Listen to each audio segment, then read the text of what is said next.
Créé en 1986 et situé dans le sud de Vienne, Paris-Loire s'est spécialisé dans l'emballage et le packaging depuis 2008.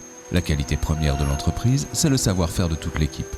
Pierre Barky, fournisseur papier, rend visite à Paris-Loire. Donc on est agent pour des papeteries européennes et donc nous avons comme clients exclusivement des clients sur le marché français. Donc on développe une clientèle sur le marché et on la suit de bout en bout.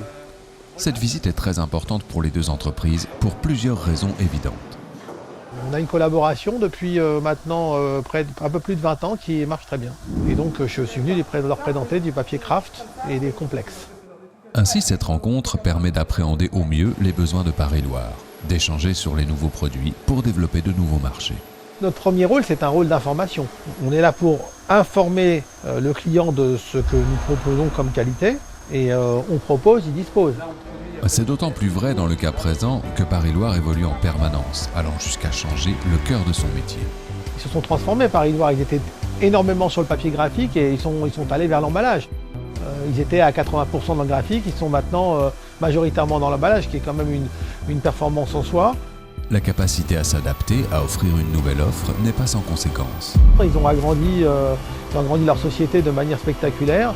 Donc on voit bien que finalement, le fait d'être dans un endroit un peu retiré, un peu loin des grandes villes, n'est pas un obstacle parce qu'ils apportent un vrai service. L'emplacement géographique, la taille ne sont pas des handicaps, bien au contraire. Et je pense que dans toutes les sociétés, il y a toujours les grandes entreprises qui peuvent faire un produit et les petites sociétés qui font ce que la grande entreprise ne peut pas faire. Pas forcément ce qu'elle ne veut pas faire, mais qu'elle ne peut pas faire. Entre un fournisseur et son client, il devrait y avoir mécaniquement une opposition d'intérêts. Et ici, il s'agit plutôt d'intérêts bien partagés pour le bénéfice de tous. Ce sont des entrepreneurs, ce sont des gens qui descendent naturellement leur entreprise, donc qui achètent comme ils doivent acheter en défendant les intérêts de l'entreprise, mais par contre ce sont des gens très justes et les relations que nous avons sont toujours dans le respect mutuel. Après ces constats, Pierre Barky arrive logiquement à la conclusion suivante. Alors je dirais que ce sont des vrais entrepreneurs.